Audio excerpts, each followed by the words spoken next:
O grande conflito. Capítulo 3. Como começaram as trevas morais.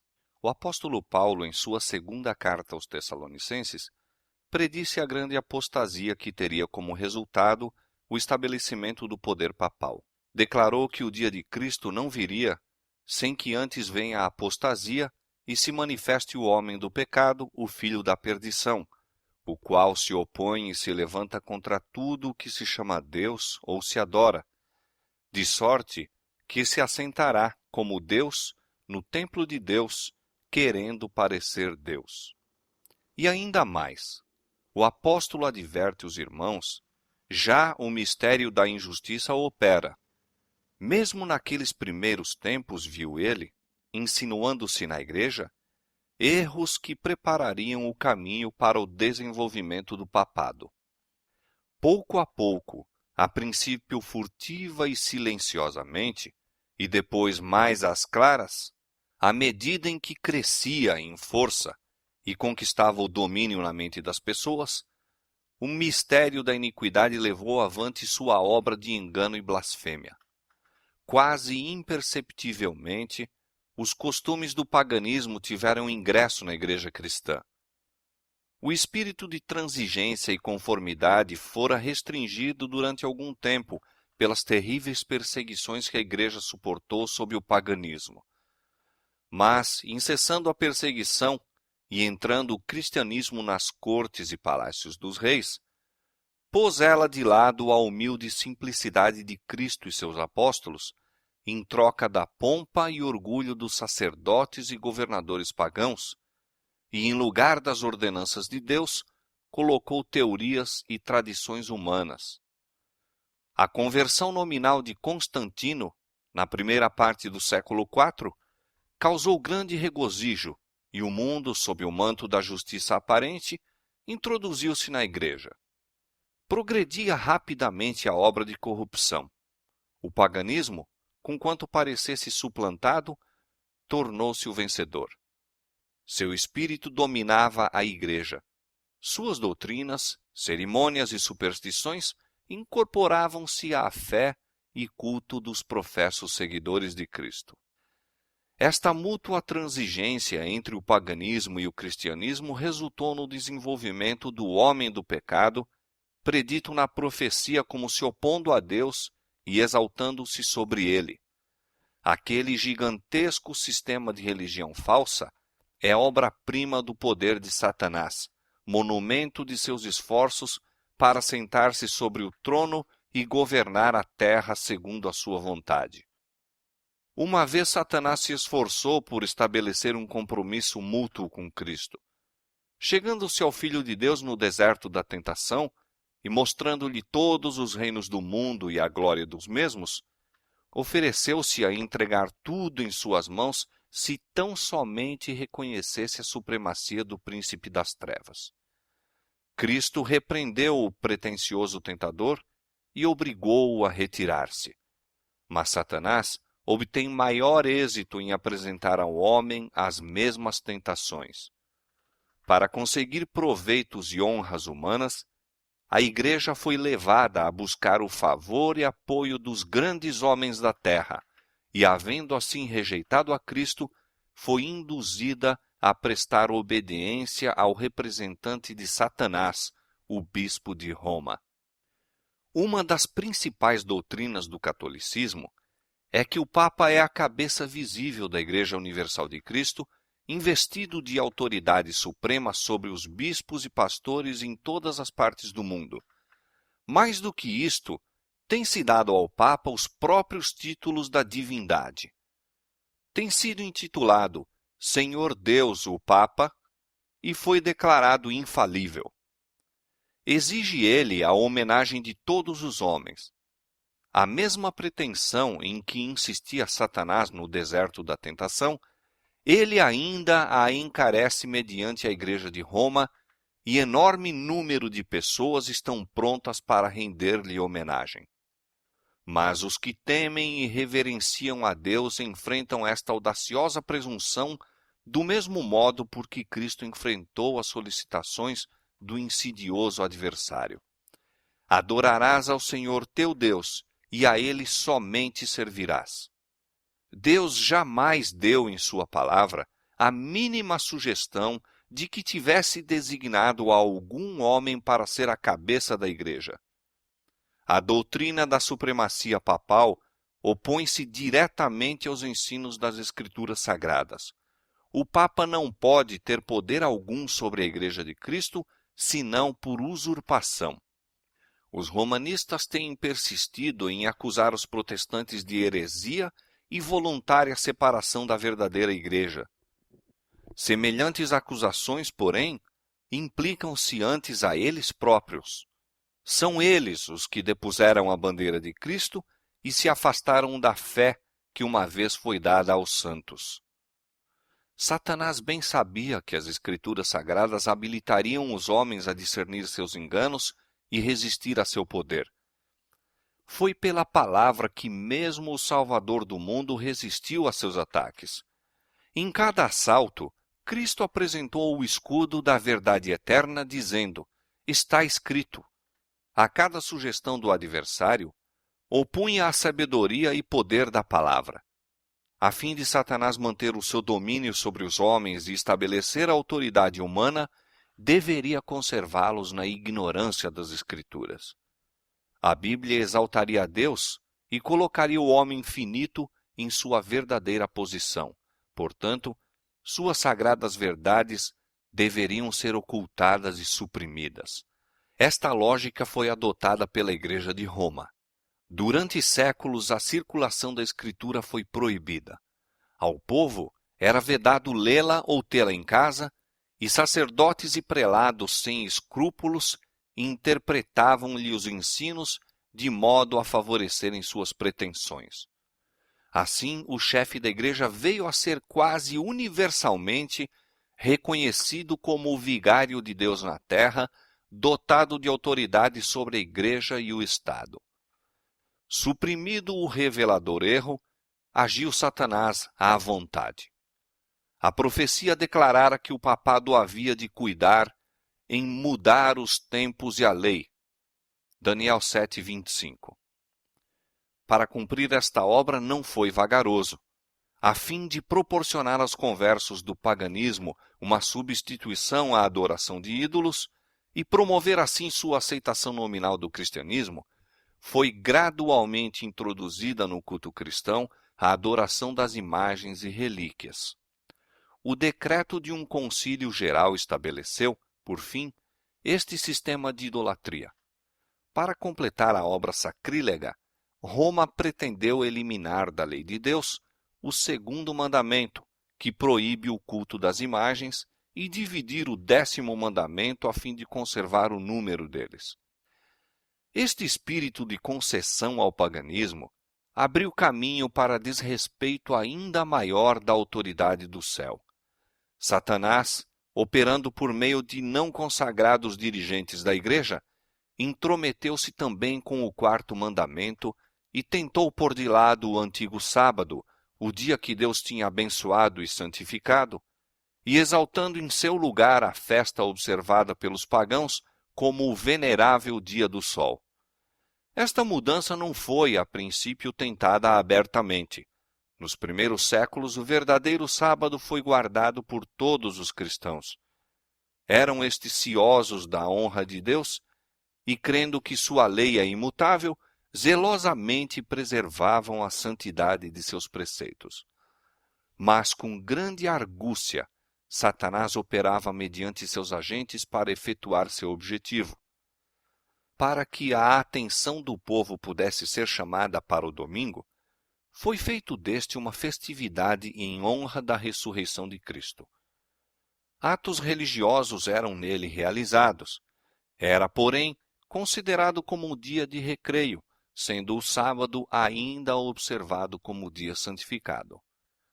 A fim de preparar o caminho para a obra que intentava cumprir, Satanás induzira os judeus, antes do advento de Cristo, a sobrecarregarem o sábado com as mais rigorosas imposições, tornando sua observância um fardo. Agora, tirando vantagem da falsa luz sob a qual ele assim fizera com que fosse considerado, lançou o desdém sobre o sábado como instituição judaica. Enquanto os cristãos geralmente continuavam a observar o domingo como festividade prazenteira, ele os levou, a fim de mostrarem seu ódio ao judaísmo, a fazer do sábado dia de jejum, de tristeza e pesar. Na primeira parte do século IV, o imperador Constantino promulgou um decreto fazendo do domingo uma festividade pública em todo o Império Romano. O dia do sol era venerado por seus súditos pagãos e honrado pelos cristãos. Era política do imperador unir os interesses em conflito do paganismo e cristianismo. Com ele se empenharam para fazer isto os bispos da igreja, os quais, inspirados pela ambição e sede do poder, perceberam que, se o mesmo dia fosse observado tanto por cristãos como pagãos, promoveria a aceitação nominal do cristianismo pelos pagãos e assim adiantaria o poderio e glória da igreja. Mas, conquanto muitos cristãos tementes a Deus fossem gradualmente levados a considerar o domingo como possuindo certo grau de santidade, ainda mantinham o verdadeiro sábado como o dia santo do Senhor e observavam-no em obediência ao quarto mandamento. O arqui-enganador não havia terminado a sua obra. Estava decidido a congregar o mundo cristão sob sua bandeira e exercer o poder por intermédio de seu vigário, o orgulhoso pontífice que pretendia ser o representante de Cristo. Por meio de pagãos meio convertidos, ambiciosos prelados e eclesiásticos amantes do mundo, realizou ele seu propósito. Celebravam-se de tempos em tempos vastos concílios aos quais do mundo todo concorriam os dignitários da igreja. Em quase todos os concílios, o sábado que Deus havia instituído era rebaixado um pouco mais, enquanto o domingo era em idêntica proporção exaltado.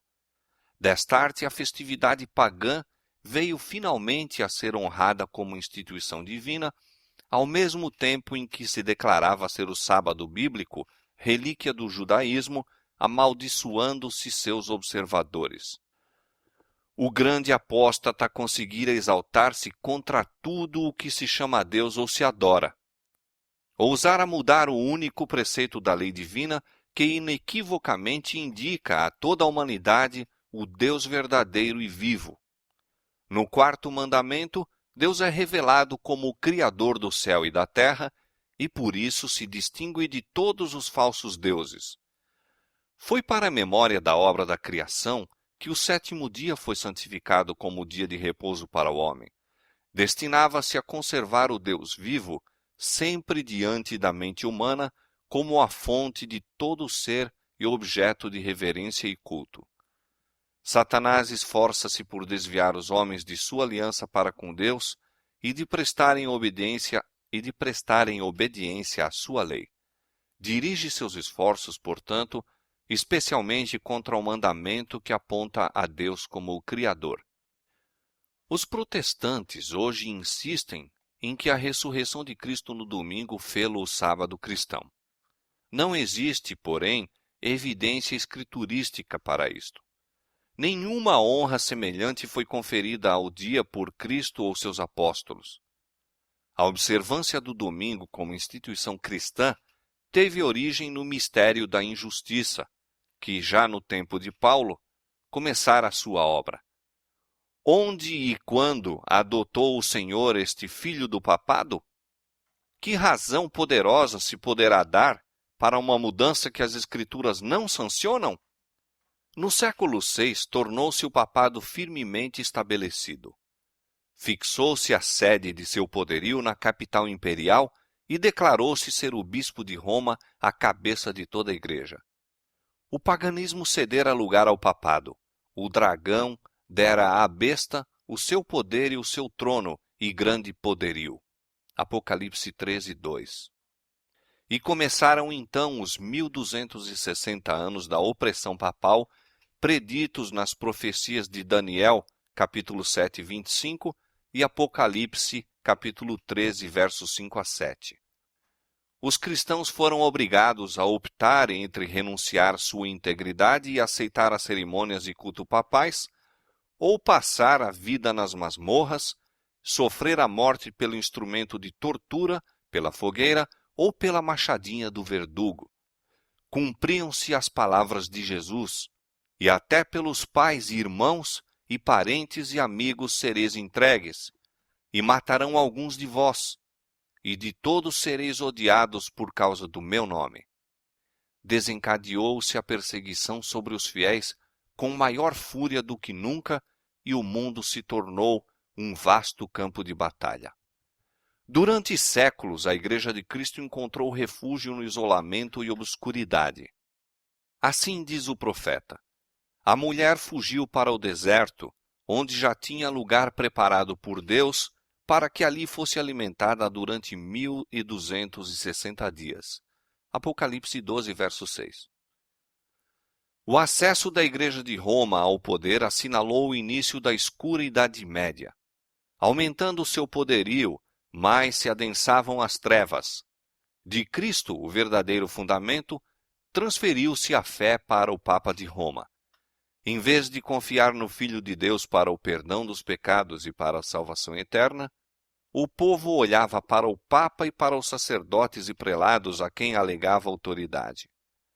Ensinava-se-lhe ser o Papa seu mediador terrestre e que ninguém poderia aproximar-se de Deus senão por seu intermédio. E mais ainda, que ele ficava para eles em lugar de Deus e deveria, portanto, ser implicitamente obedecido. Esquivar-se de suas disposições era motivo suficiente para se infligir a mais severa punição ao corpo e alma dos delinquentes. Assim, a mente do povo desviava-se de Deus para homens falíveis e cruéis, e mais ainda, para o próprio príncipe das trevas, que por meio deles exercia o seu poder. O pecado se disfarçava sob o manto de santidade. Quando as Escrituras são suprimidas e o homem vem a considerar-se supremo, só podemos esperar fraudes, engano e aviltante iniquidade. Com a elevação das leis e tradições humanas, tornou-se manifesta a corrupção que sempre resulta de se pôr de lado a lei de Deus. Dias de perigo foram aqueles para a Igreja de Cristo. Os fiéis porta-estandartes eram, na verdade, poucos. Posto que a verdade não fosse deixada sem testemunhas, parecia por vezes que o erro e a superstição prevaleceriam completamente e a verdadeira religião seria banida da terra. Perdeu-se de vista o Evangelho, mas multiplicaram-se as formas de religião e o povo foi sobrecarregado de severas exigências. Ensinava-se-lhes não somente a considerar o Papa como seu mediador, mas a confiar em suas próprias obras para a expiação do pecado.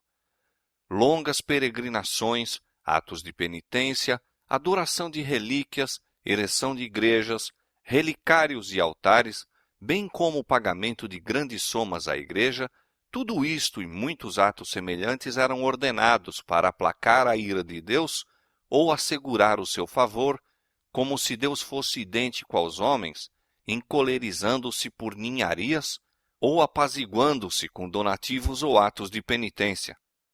Apesar de que prevalecesse o vício, mesmo entre os chefes da Igreja de Roma, sua influência parecia aumentar constantemente.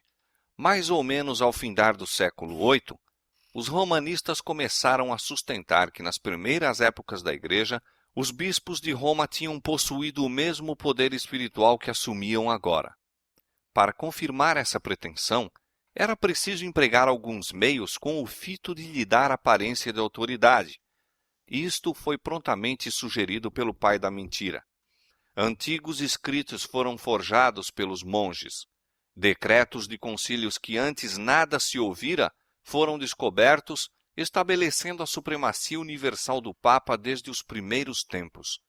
E a Igreja que rejeitara a verdade, avidamente aceitou estes enganos. Aos poucos, os fiéis que construíram sobre o verdadeiro fundamento ficaram perplexos e entravados quando o entulho das falsas doutrinas obstruiu a obra. Como os edificadores sobre o muro de Jerusalém no tempo de Neemias, alguns se prontificaram a dizer: já desfaleceram as forças dos acarretadores, e o pó é muito, e nós não podemos edificar um muro. Cansados da constante luta contra a perseguição, fraude, iniquidade e todos os outros obstáculos que Satanás pudera engendrar para deter-lhes o progresso, alguns que haviam sido fiéis edificadores desanimaram, e por amor da paz e segurança de sua propriedade e vida, desviaram-se do verdadeiro fundamento. Outros, sem se intimidarem com a oposição de seus inimigos, intrepidamente declaravam: Não os temais, lembrai-vos do Senhor grande e terrível, e prosseguiam com a obra, cada qual com a espada cingida ao lado. O mesmo espírito de ódio e oposição à verdade tem inspirado os inimigos de Deus em todos os tempos, e a mesma vigilância e fidelidade têm sido exigidas de seus servos. As palavras de Cristo aos primeiros discípulos aplicam-se aos seus seguidores até ao final do tempo. E as coisas que vos digo, digo-as a todos. As trevas pareciam tornar-se mais densas. Generalizou-se a adoração das imagens. Acendiam-se velas perante imagens e orações se lhes dirigiam. Prevaleciam os costumes mais absurdos e supersticiosos. O espírito dos homens era a tal ponto dirigido pela superstição que a razão mesmo parecia haver perdido o domínio. Enquanto os próprios sacerdotes e bispos eram amantes do prazer, sensuais e corruptos, só se poderia esperar que o povo que os tinha como guias se submergisse na ignorância e vício. Outro passo ainda deu a presunção papal quando, no século XI, o Papa Gregório VII proclamou a perfeição da Igreja de Roma. Entre as proposições por ele apresentadas, uma havia declarando que a Igreja nunca tinha errado, nem jamais erraria, segundo as Escrituras. Mas as provas escriturísticas não acompanhavam a afirmação. O altivo pontífice também pretendia o poder de depor imperadores, e declarou que sentença alguma que pronunciasse poderia ser revogada por quem quer que fosse, mas era prerrogativa sua revogar as decisões de todos os outros. Uma flagrante ilustração do caráter tirânico do Papa Gregório VII se nos apresenta no modo por que tratou o imperador alemão Henrique IV. Por haver intentado desprezar a autoridade do Papa, declarou-o este excomungado e destronado. Aterrorizado pela deserção e ameaças de seus próprios príncipes, que por mandado do Papa eram incentivados na rebelião contra ele, Henrique pressentiu a necessidade de fazer as pazes com Roma. Em companhia da esposa e de um servo fiel, atravessou os Alpes em pleno inverno, a fim de humilhar-se perante o Papa. Chegando ao castelo para onde Gregório se retirara, foi conduzido, sem seus guardas, a um pátio externo e ali, no rigoroso frio do inverno, com a cabeça descoberta, descalço e miseravelmente vestido, esperou a permissão do Papa a fim de ir à sua presença. O pontífice não se dignou de conceder-lhe perdão, senão depois de haver ele permanecido 3 dias jejuando e fazendo confissão. Isso mesmo, apenas com a condição de que o imperador esperasse a sanção do Papa antes de reassumir as insígnias ou exercer o poder da realeza. E Gregório, envaidecido com seu triunfo, jactava-se de que era seu dever abater o orgulho dos reis. Quão notável é o contraste entre o orgulho deste altivo pontífice e a mansidão e suavidade de Cristo, que representa a si mesmo à porta do coração a rogar que seja lhe admitido, a fim de poder entrar para levar perdão e paz, e que ensinou a seus discípulos: qualquer que entre vós quiser ser o primeiro, seja vosso servo. Os séculos que se seguiram testemunharam aumento constante de erros nas doutrinas emanadas de Roma. Mesmo antes do estabelecimento do papado, os ensinos dos filósofos pagãos haviam recebido atenção e exercido influência na Igreja. Muitos que se diziam conversos ainda se apegavam aos dogmas de sua filosofia pagã e não somente continuaram no estudo desta, mas encareciam-no a outros como o meio de estenderem sua influência entre os pagãos. Erros graves foram assim introduzidos na fé cristã. Destaca-se, entre outros, o da crença na imortalidade natural do homem e sua consciência na morte. Esta doutrina lançou o fundamento sobre o qual Roma estabeleceu a invocação dos santos e a adoração da Virgem Maria. Disto também proveio a heresia do tormento eterno para os que morrem impenitentes, a qual logo de início se incorporara à fé papal. Achava-se então preparado o caminho para a introdução de ainda outra invenção do paganismo, a que Roma intitulou purgatório e empregou para amedrontar as multidões crédulas e supersticiosas. Com esta heresia, afirma-se a existência de um lugar de tormento no qual as almas dos que não merecem condenação eterna devem sofrer castigo por seus pecados e do qual, quando libertas da impureza, são admitidas no céu. Ainda uma outra invencionice era necessária para habilitar Roma a aproveitar-se dos temores e vícios de seus adeptos. Esta foi suprida pela doutrina das indulgências. Completa remissão dos pecados, passados, presentes e futuros, e livramento de todas as dores e penas em que os pecados importam, eram prometidos a todos os que se alistassem nas guerras do pontífice para estender seu domínio temporal, castigar seus inimigos e exterminar os que ousassem negar-lhe a supremacia espiritual. Ensinava-se também ao povo que, pelo pagamento de dinheiro à igreja, poderia livrar-se do pecado e igualmente libertar as almas de seus amigos falecidos que tivessem condenados às chamas atormentadoras. Por esses meios, Roma abarrotou os cofres e sustentou a magnificência, o luxo e os vícios dos pretensos representantes daquele que não tinha onde reclinar a cabeça. A ordenança escriturística na ceia do Senhor fora suplantada pelo idolátrico sacrifício da missa.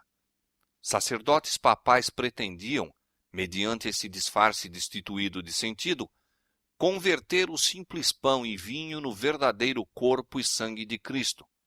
Com blasfema presunção pretendiam abertamente o poder de criar em Deus, o Criador de todas as coisas. Aos cristãos exigia-se, sob pena de morte, confessar sua fé nesta heresia horrível que insulta ao céu. Multidões que a isto se recusaram foram entregues às chamas. No século XIII foi estabelecido a mais terrível de todas as armadilhas do papado, a Inquisição. O príncipe das trevas trabalhava com os dirigentes da hierarquia papal. Em seus concílios secretos, Satanás e seus anjos dirigiam a mente de homens maus, enquanto, invisível entre eles, estava um anjo de Deus, fazendo o tremendo relatório de seus iníquos decretos e escrevendo a história de ações por demais horrorosas para serem desvendadas ao olhar humano. A grande Babilônia estava embriagada do sangue dos santos. Os corpos mutilados de milhões de mártires pediam vingança a Deus contra o poder apóstata. O papado se tornou o déspota do mundo. Reis e imperadores curvavam-se aos decretos do pontífice romano. O destino dos homens, tanto temporal como eterno, parecia estar sob seu domínio. Durante séculos, as doutrinas de Roma tinham sido extensa e implicitamente recebidas, seus ritos reverentemente praticados, suas festas geralmente observadas. Seu clero era honrado e liberalmente mantido. Nunca a Igreja de Roma atingiu maior dignidade, magnificência ou poder. Mas o meio-dia do papado foi a meia-noite do mundo. As Sagradas Escrituras eram quase desconhecidas, não somente pelo povo, mas pelos sacerdotes. Como os fariseus de outrora, os dirigentes papais odiavam a luz que revelaria os seus pecados. Removida a lei de Deus, a norma de justiça, exerciam eles poder sem limites e praticavam os vícios sem restrições. Prevaleciam a fraude, a avareza, a libertinagem. Os homens não recuavam de crime algum pelo qual pudessem adquirir riqueza ou posição. Os palácios dos papas e prelados eram cenários da mais vil devassidão. Alguns dos pontífices reinantes eram acusados de crimes tão revoltantes que os governadores seculares se esforçavam por depor esses dignitários da Igreja como monstros demasiado vis para serem tolerados. Durante séculos, a Europa não fez progresso no saber, nas artes ou na civilização. Uma paralisia moral e intelectual caíra sobre a cristandade. A condição do mundo sob o poder romano apresentava o cumprimento terrível e surpreendente das palavras do profeta Oséias. O meu povo foi destruído porque lhe faltou o conhecimento. Porque tu rejeitaste o conhecimento, também eu te rejeitarei, visto que te esqueceste da lei do teu Deus, também me esquecerei de teus filhos. Não há verdade, nem benignidade, nem conhecimento de Deus na terra. Só prevalecem o perjurar e o mentir, e o matar e o furtar, e o adulterar, e há homicídios sobre homicídios. Foram estes os resultados do banimento da palavra de Deus.